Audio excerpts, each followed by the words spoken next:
आइए सुनते हैं कान्हा और कुम्हार की रोचक पौराणिक कथा। इस कथा में कथा को कहने वाले और इस कथा को प्रेम से सुनने वाले की इस 84 लाख योनियों के बंधन से मुक्त करने का वचन भगवान श्री कृष्ण से लिया गया है और भगवान श्री कृष्ण ने इस कथा में कुम्हार के कहने पर हम सबको इस 84 लाख योनि से मुक्त करने का वचन दिया है। तो आइए सुनते हैं। प्रभु श्री कृष्ण ने गोपियों के साथ बहुत सी लीला की हैं।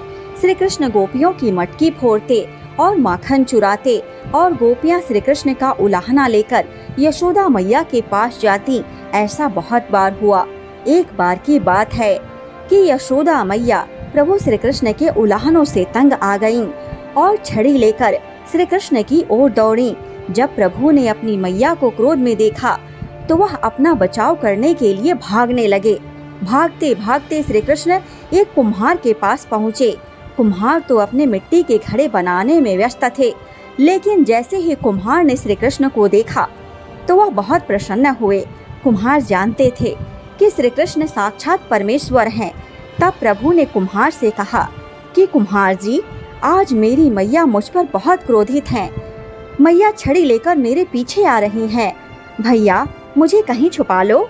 तब कुम्हार ने श्री कृष्ण को एक बड़े से मटके के नीचे छिपा दिया। कुछ ही क्षणों में मैया यशोदा भी वहां आ गईं और कुम्हार से पूछने लगीं, क्यों रे कुम्हार, तूने मेरे कन्हैया को कहीं देखा है क्या? कुम्हार ने कह दिया, नहीं मैया, मैंने कन्हैया को नहीं देखा। श्री कृष्ण यह सब बातें बड़े से घड़े के नीचे छुपकर सुन रहे थे। मैया तो वहां से चली गईं।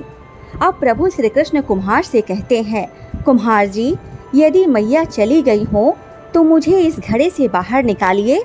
कुम्हार बोले, ऐसे नहीं प्रभु जी, पहले मुझे 84 लाख योनियों के बंधन से मुक्त करने का वचन दीजिए।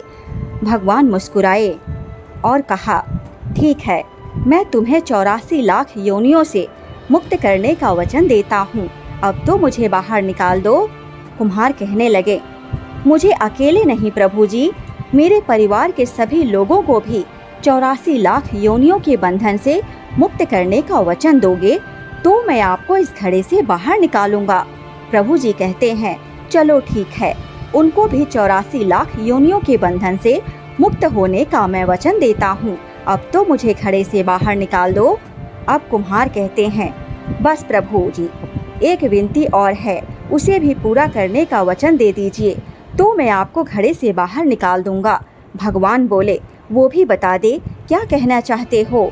कुम्हार कहने लगे, प्रभु जी, जिस घड़े के नीचे आप छुपे हो उसकी मिट्टी मेरे बैलों के ऊपर लाद के लाई गई है। मेरे इन बैलों को भी 84 के बंधन से मुक्त करने का वचन दीजिए।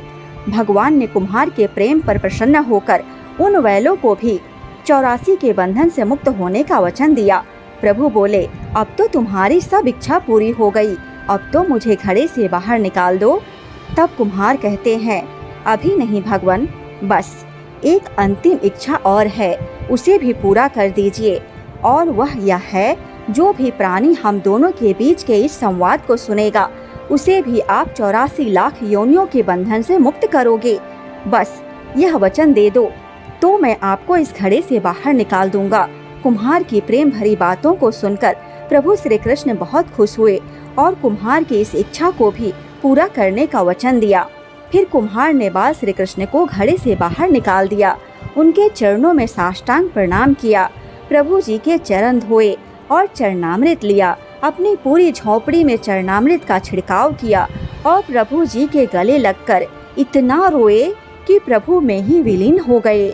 जरा सोचिए, जो बाल श्री कृष्ण 7 कोस लंबे चौड़े गोवर्धन पर्वत को अपनी इक्वन्नी उंगली पर उठा सकते हैं तो क्या वो एक घड़ा नहीं उठा सकते थे?